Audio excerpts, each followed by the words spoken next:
is going on? Well, this has been kind of a awesome week. Got some juicy details, I guess you could call it. Or you could just say it's normal life happening. Either way, I am here for your listening. Well, I don't know if it's your listening pleasure, but I'm here because you're listening. I just love my corny jokes or my weird sense of humor because I don't honestly really care if someone thinks it's funny or if someone does. I just like being me. So, there you go. Alright, I'll just give you a quick update on my week because I got a lot of questions to get through and also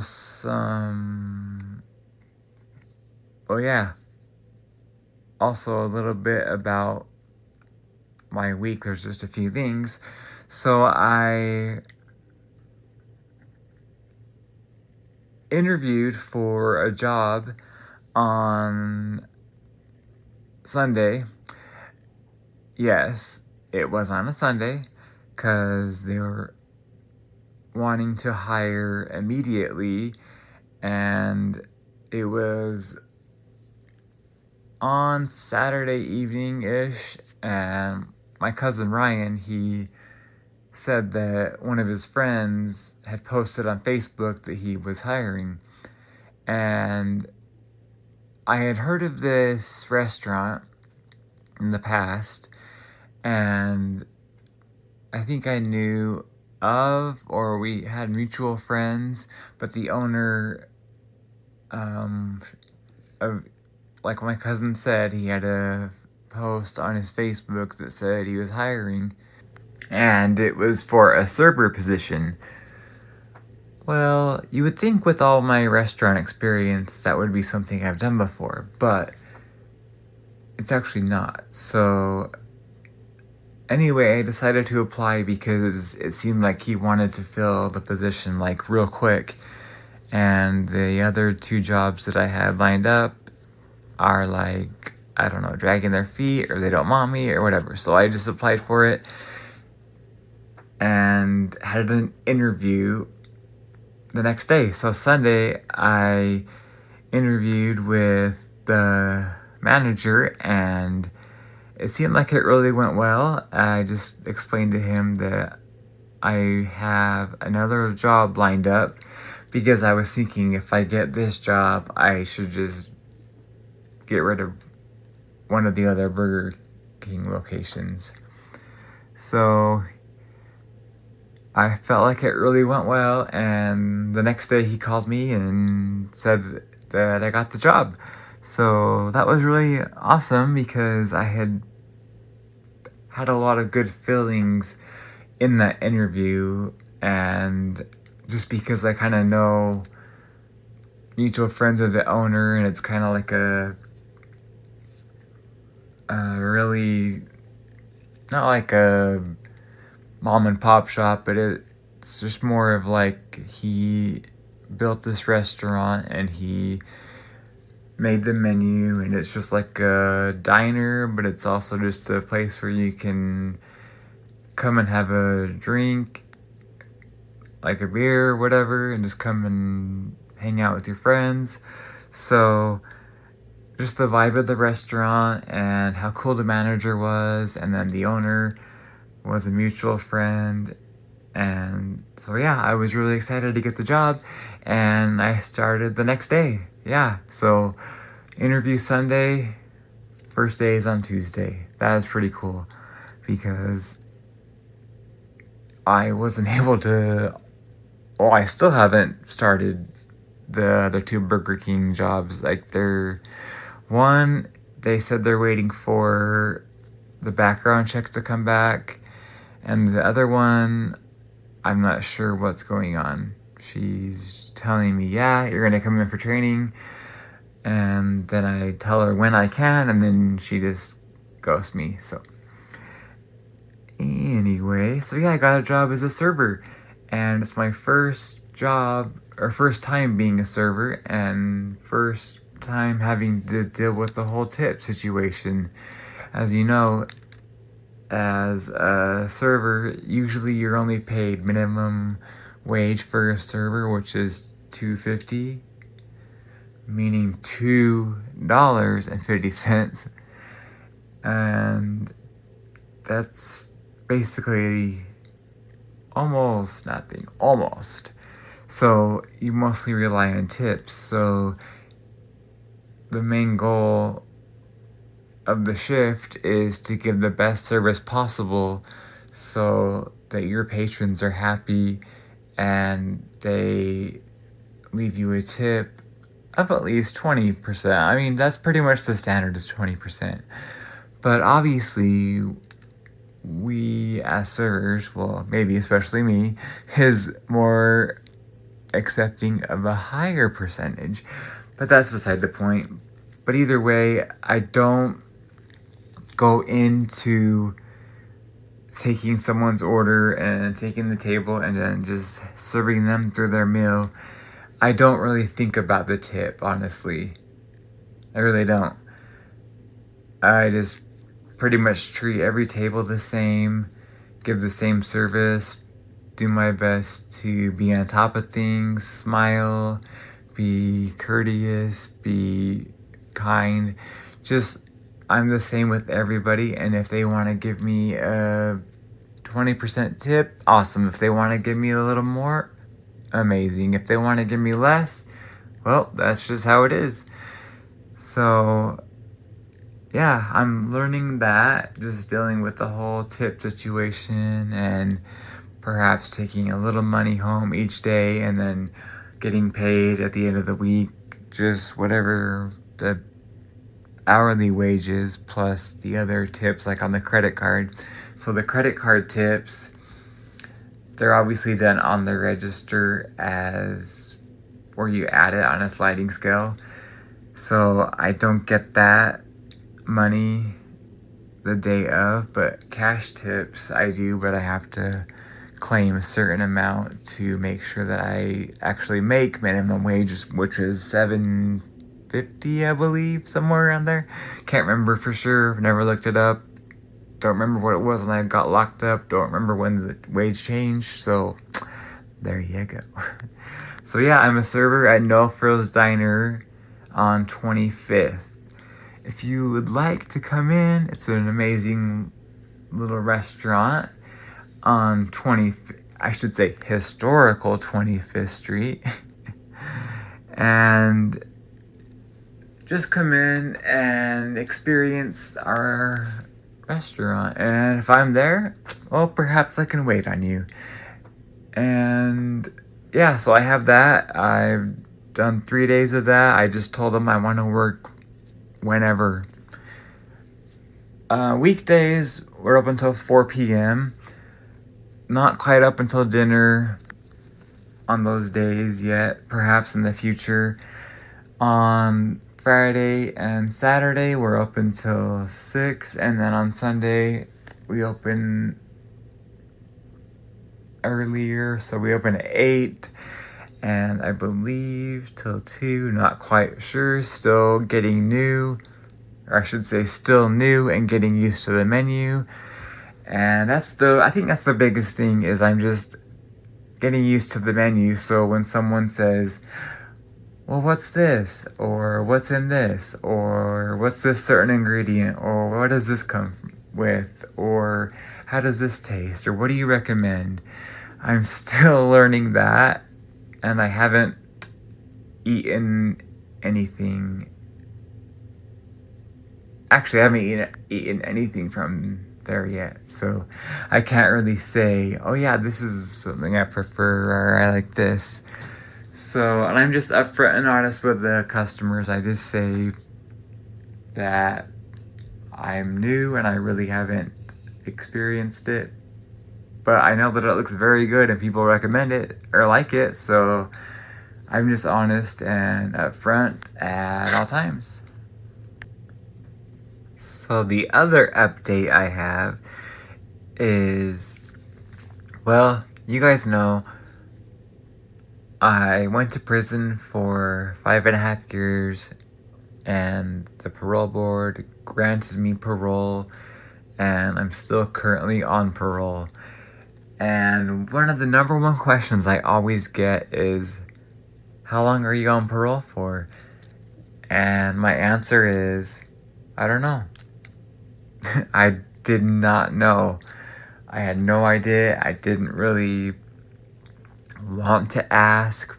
Perhaps a little bit of me didn't want to know because I was thinking it would be a long time and I'd have to deal with this of checking in, having someone pop into my house whenever they wanted to, etc.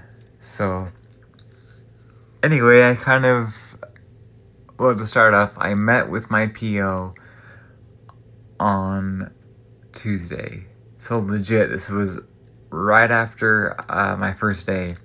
So I went to the appointment, and usually I come in and he says, are you still doing this? Are you living here? Do you still have this car? ...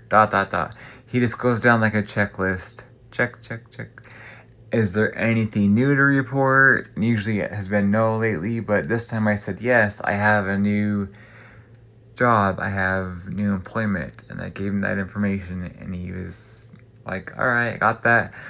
And he grabbed his little business card and starts writing down, okay, I'm going to see you this and this day at this time. And I'm like, that's it? Like, because every time I just feel like it's so impersonal, and he doesn't really care how I'm doing.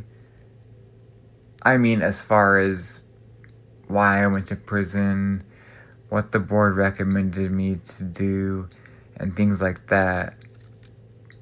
So, because I haven't had any parole violations, the only issue I had was missing one of the UAs, and that wasn't a parole violation. That was just something that had happened, and I kept him aware the whole time, and I went there the next day, so that wasn't an issue. But literally, that's the only thing that's actually happened that's of anything on his radar. But it doesn't mean anything as far as my record. So he just kind of told me that he wanted to kind of get to know me, how I act and everything, before he would consider allowing me to be around my nieces and nephews, because that was something I expressed to him that I would like to do as soon as possible because of obvious reasons. So I brought that up to him. I didn't bring up the nieces and nephews. I just brought up the fact that I wanted to give him some information just so he knew that I wasn't just a number. I wasn't just a box that he had to check every month. That as he might have a lot of other parolees that are having violations, breaking the rules, causing problems, causing more time for him to deal with. But I just wanted to give him a little bit of what's been going on. And I started to say, because I know that with all my therapy, that I am doing better. And legit, he cut me off right as I said doing better. Legit, I'm not even kidding. It's like he didn't want to hear it. And he just said, well, I'm on the side of law enforcement. I'm on the side of looking at your not having any parole violations, or what you're doing, or if you're following the parole guidelines from the parole board. I'm just like, okay, so I guess he doesn't want to get to know me in that aspect. And he was pretty much just saying that he just wants to make sure that I don't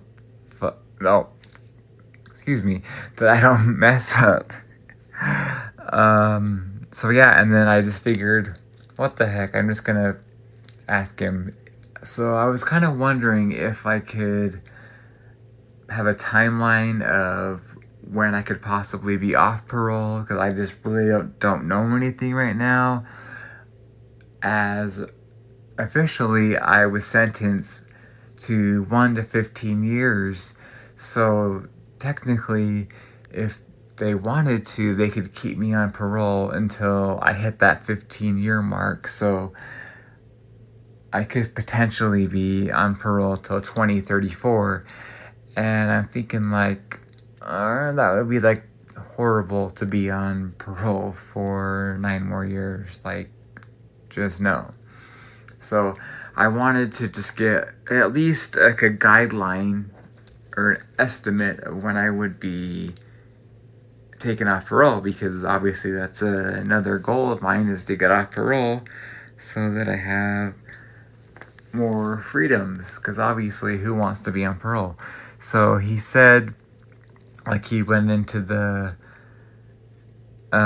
computer system where it has all that information, and the targeted date for me to be off parole, and that would be including if I were to get any parole violations, or pretty much the maximum guideline would be in February of 2029.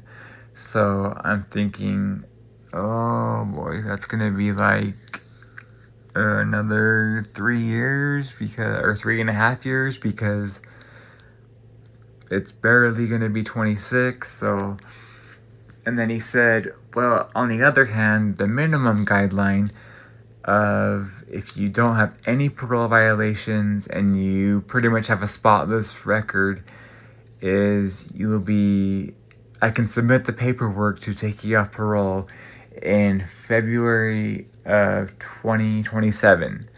So I was like, boom, 1.5 years and I could potentially be off parole. I was just thinking, thank you, Jesus. Thank you so much. I've been working so hard, and it's almost 26 and I'm eligible to be taken off parole in 27. There's a goal in sight. Just stay on track. Just stay following the rules, reporting any changes, making sure that I'm hitting on my UAs when I'm supposed to, going to my 3.5 hours of therapy a week, and just keeping up on that. And potentially in about 1.5 years, I could be off parole. So that is something that I'm just so happy about. That is the juicy detail that I wanted to let you guys know, because I was just like on such a high, just knowing that I know when I could be off parole. It's just like, finally I see an end date. I see the end is in sight. Like, that is just a major goal, because once you're off parole, the state of Utah no longer has a hold on you. And that is amazing. So, enough of the juicy details of my week. Got a bunch of questions. So, here we go with number 1. What surprised you about the world or society when you got out? Something that wasn't around before you got incarcerated. So, it's really funny because mostly sure there was Apple Watch that was out in 2019. Can't be entirely sure, but obviously I didn't have one, because I wasn't converted to Apple until the year 2025. Thanks, Mom. She got me the iPhone. So, I find it insane that I can take my Apple Watch and not have a wallet, not have my phone to pay. Well, for one, paying with the phone is like somewhat surprising. But to pay at a register with my watch is insane to me. I don't know why it's the whole watch thing, because there's Apple Pay on the phone, but there's Apple Pay on a watch? Like, what the heck? Like, it's still, whenever I do it, I'm just like, I'm living in the future. So crazy, because, like, when technology was getting, like, advanced after, like, computers, and then there was laptops, and then there was iPhone, iPad, like, you were just thinking, like, well, maybe in the future this will happen, or that'll happen, or we'll be able to be like the movies and talk into our watch, or just stuff like that. And things are happening, but to go into Maverick and use my Apple Watch to pay for whatever I'm buying is just, like, crazy. I don't know why, but to me it is, because that might not be that outlandish, but another thing that was really surprising is, and if you're not around this area, you won't really know, but when I was like driving around Ogden, like, there are apartment buildings, like, everywhere. Like, not just in a few spots, I'm talking, like, everywhere. Like, places where there was nothing, there's apartments. Places when there was small buildings, there's apartments. It's just like Ogden went boom during the 5 years I was gone.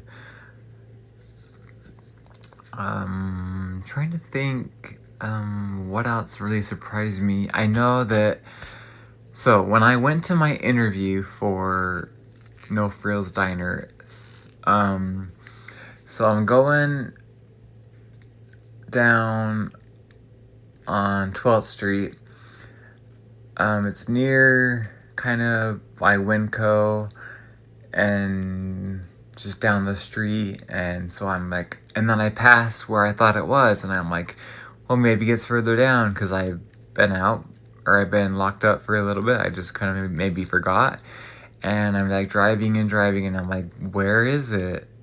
And I had to pull over, and I looked it up, and it said No Frills Diner on 25th. Like, they added on 25th to the name of the restaurant, and I'm like, what the heck? Like, that is something that is crazy, that when I was arrested and locked up, it was on 12th Street, but now it was moved to a different location, so I was like 5 minutes late to the interview because I didn't know where it was. Like, I was so confused that it wasn't there, and I just kept driving down the street thinking, well, maybe it's a little further down, and it wasn't. So, yeah, there's that. Oh boy, I'm very funny, I guess. To myself. Alright, got another question. Why did you leave the Mormon Church? So when I saw this, I was thinking, like, who wrote this?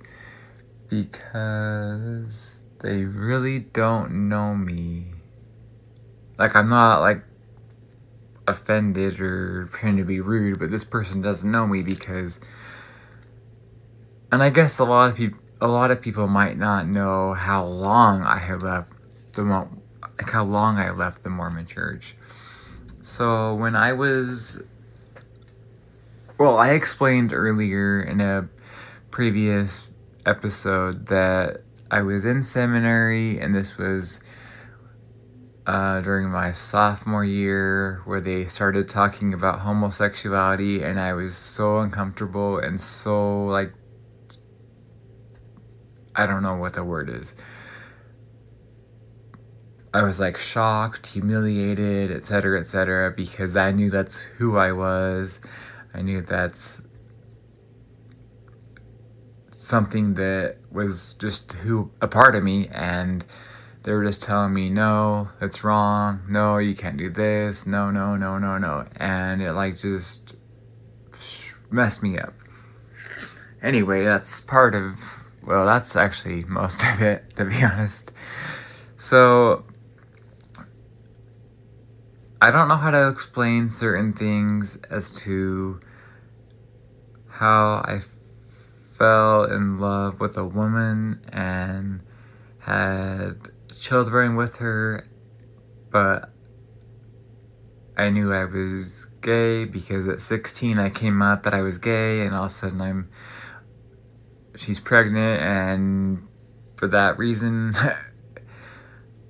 my mom signs a marriage license when I'm 17 so we can get married. And anyway, so when I'm 17, I just stopped going to church. So do you count that as leaving the Mormon Church? Well, mostly, because just not attending is leaving. But I'm still a member, and what they call it, inactive. By the way, I don't like the term inactive. Like, it's just like a negative thing. Like, people in the LDS Church, they label you as active or inactive. Like, oh, he's inactive. Like, it's just like to me, it's disrespectful. It's a derogatory comment.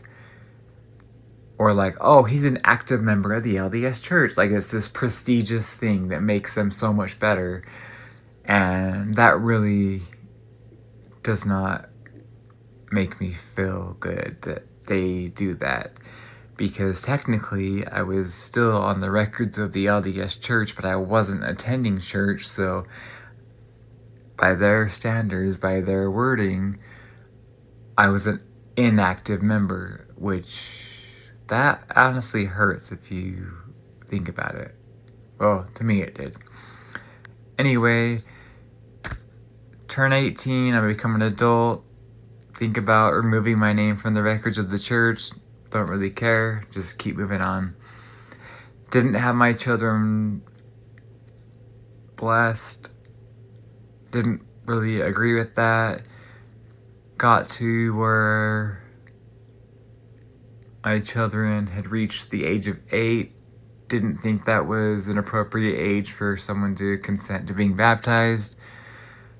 So again, didn't do anything with that with the LDS Church. It was just pretty much out of my way and off my radar, and I was just fine with that. I believed in God. I knew that God loved me. I knew that God gave me beautiful children, and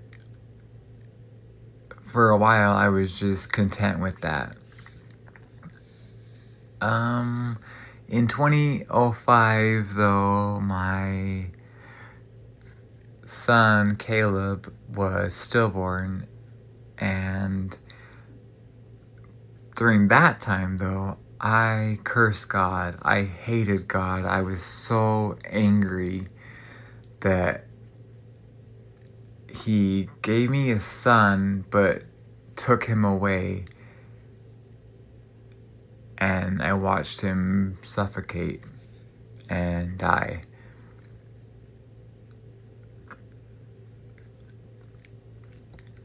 And for a little bit, I went to the church my mom was attending, and I felt this comfort that I haven't felt in so long, that God was with me, and that perhaps he didn't take him from me just for no reason, and that I didn't need to curse him and be pissed at him. And for a little bit, I just felt like still that deep, severe pain. But at the same time, I kind of just was able to move on with the pain. And then for so many years, I didn't mourn him properly. I didn't think I could. I didn't know how to, and I knew that I needed someone to help guide me through that. And I still was able to just hold on to the children that I had,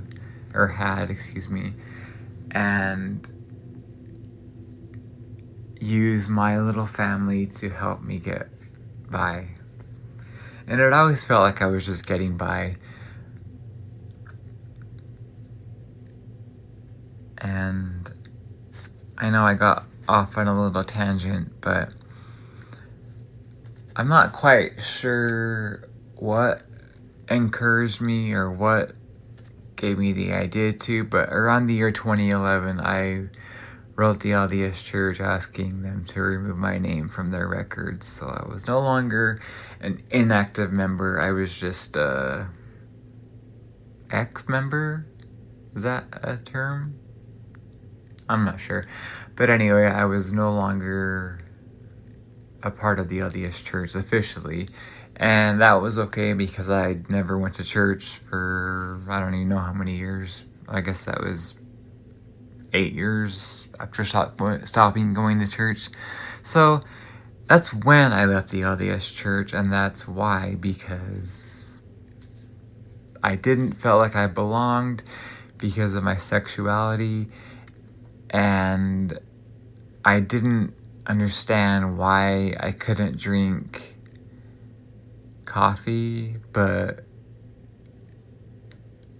I could drink Mountain Dew or like anything that had caffeine. I didn't understand little things like that. And the fact that it was called the Restored Church, but on the cross, when Jesus said it is finished, that was when the church was it didn't need to be restored because everything was finished. That was just everything. There was no need for it to be restored. I have heard many bad stories about Joseph Smith and the whole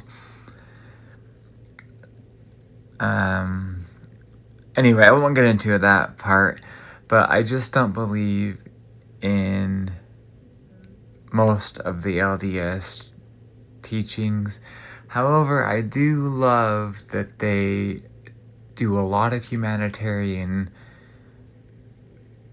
work and a lot of help for people around the world, and they help people that are struggling, and I love that part, what they do. And they do also believe in the Bible and of course Jesus Christ. So there's certain things I love about the LDS Church, but it's just not for me.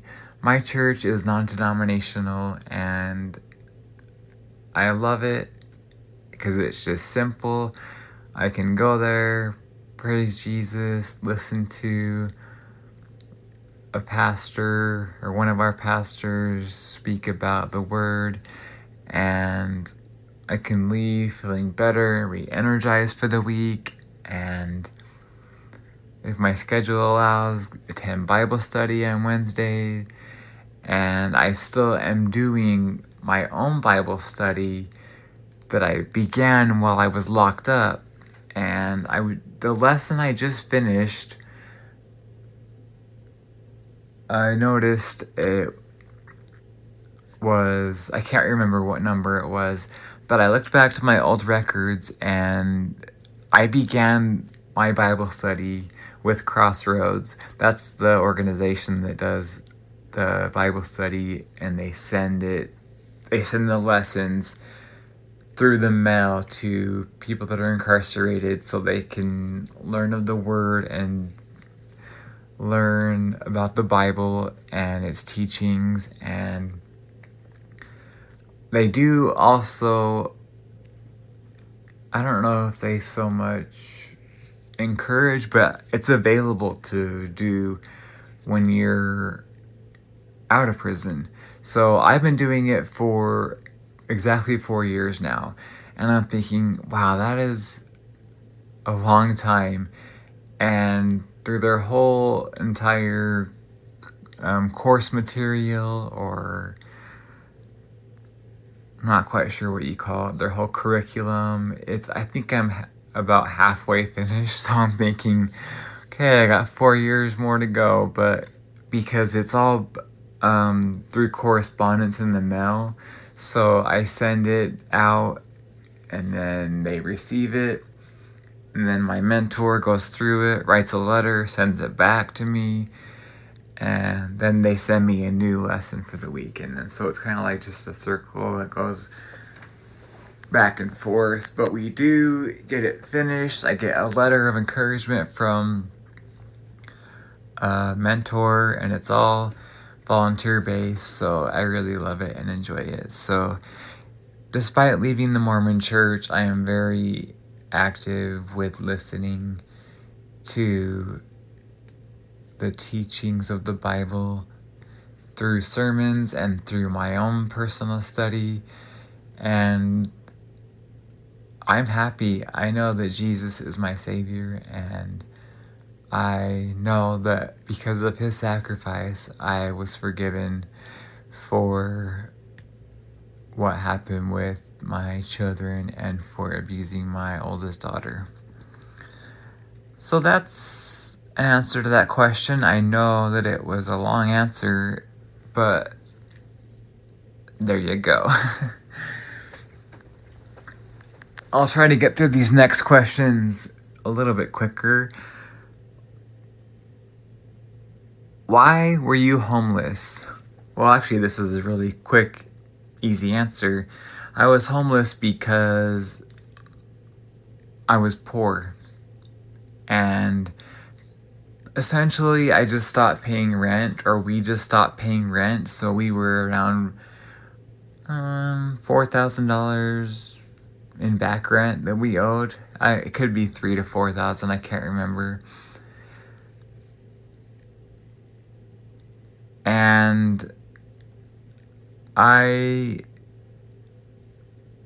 would have handled that situation and handled money better had the person I am married to not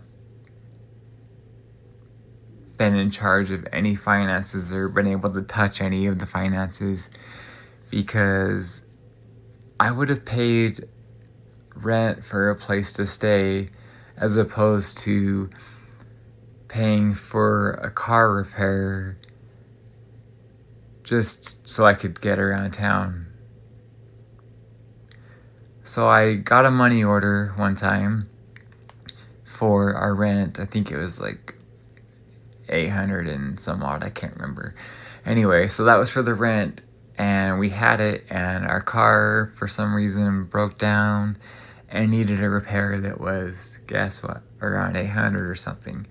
So because she pretty much controlled me, and I was sometimes scared of her in a way and let her abuse me and manipulate me, she decided she would take the money order and use it to pay towards the car repair and not for rent for her children, herself, and me to have a place to live. So that's just an example of what I went through. Is she would rather pay for car repairs, not because she needed a car to go anywhere important like a job, but just to go around town. Because I always had to ride the bus, and she would keep the car. But anyway, I don't want to get into all that because it's just a big mess, and it just is not good times. So that's why I was homeless, and that's why we were living in the motel. And a lot of the time, it was me and my oldest daughter living in the motel, and she was with my younger two daughters living with one of her friends in his house in Layton. So that's just a quick answer about that. So if you don't pay your rent, well, they're going to evict you and you're going to be homeless. So that's what happened. And my last question for this episode: did you miss out on new music and stuff in prison? And what surprised you most in pop culture when you got out? This question made me smile, and I think I have an idea of who wrote it, but I'm not quite 100% sure. But yes, I did miss out on some new music, and it was very upsetting. But actually, in prison, there are a lot of ways to keep up on the latest pop culture things or music or movies. So when I was in Juab County, we actually got the E channel. So I was able to watch like their nightly pop news or something just to get all the scoop. And obviously TMZ is on during the day, and on E we got one of my favorite shows, Keeping Up with the Kardashians. Yeah, that's my little guilty pleasure. My mom always rolls her eyes or thinks that I'm crazy because I like the Kardashians and she doesn't. But anyway, so that was something I was able to do in Juab County. Oh, and also, since I had a radio, listen to radio stations as I was running, and I could hear the new singles that would drop, but obviously I couldn't hear the albums, but I at least heard that.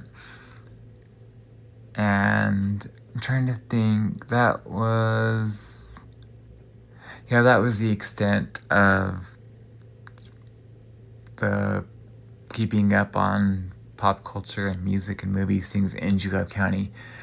Well, when I was transferred to the prison in Salt Lake, I had a little more access to newer material because if you don't know, in the prison, there are TVs allowed to be purchased on the commissary there. So everyone can have a TV essentially, but you have to pay for it. It's around, well, now it's around like $300 for a TV, but when I was there, I think it was $250 for the TV I got, or $280, can't remember. But so each bunk has an outlet and a cable to plug in a coax cable. So you get your regular channels, like over-the-air channels, and then the prison also distributes, or whatever, I don't know what the right term is. They broadcast? Yeah, they broadcast 3 or 4 movie channels and some programming channels that have like a math class, or they just have certain things like programming, educational movies, or like PBS programs, things like that. And they have a music video channel that just plays music videos like 24/7, and they play a lot of things from YouTube and a lot of new things. So in a way, they showed a lot of new music. So I was able to listen to things like that, but again, not full albums. So there was that. And as far as the movie channels, a lot of the movies were from their library that they borrowed from the prison in Gunnison, because in Gunnison, that prison's been there for, I don't know, it's been there for a while. So they have kind of like a built-up library of movies. I don't remember in Draper if they had a movie channel, because I never had a TV in the old Draper prison. But anyway, so there was like a library of movies, like just comedy, action, drama, whatever. But they also, well, I don't know who did, but they ripped TV series and like would put it on there from Netflix or Hulu and things like that. So I was able to watch The Mandalorian. That was new. I was able to watch Obi-Wan. That was obviously new. They broadcast Yellowstone. So they would show pretty much anything that was PG-13 or equivalent. They would show some rated R movies, and they wouldn't like bleep out the cuss words, but they made sure any nudity, no matter how small, they blurted out. So if you're in prison, they don't want you to see nudity. Well, unless they're on someone's tattoos in your section. But anyway, that's a different story for another time. And yeah, so there was movie channels that they played new releases. So when Barbie came out, we watched Barbie. When, I don't know, I can't think of one to give you an example, but anything that was a new release, not anything, but a lot of new releases they showed us. So movies we pretty much kept on. And yeah, so there was some things to keep you busy in prison as far as you can watch TV, like TMZ. So it's easy to keep up on some pop culture. So there's that answer. And maybe I want to ask this person if they submitted this question, just because I'm curious if it was them. But maybe that'll break the anonymous code, so no, I won't. Anyway, thank you guys so much for listening. I know this podcast was a little bit longer than usual, and I don't want to make them that long because I don't want to lose your attention, because perhaps you don't have that much time to listen to it's almost 45 or so minutes right now.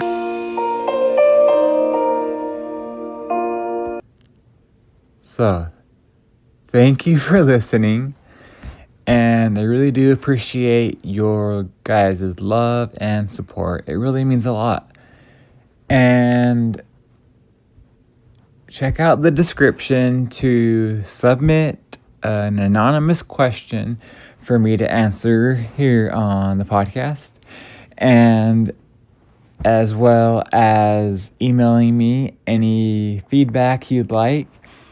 And if you'd like to donate to keeping this podcast going, and I'm still raising money to upgrade to a better podcast maker so that I can edit a little more seamlessly, and any of the donations that come in that are excess from that, I will be donating to PCA Utah, which is, of course, Prevent Child Abuse Utah. So again, that's in the description of the episode. And that's all for this week, guys. Thanks so much for listening again. And don't forget that God loves you. Bye.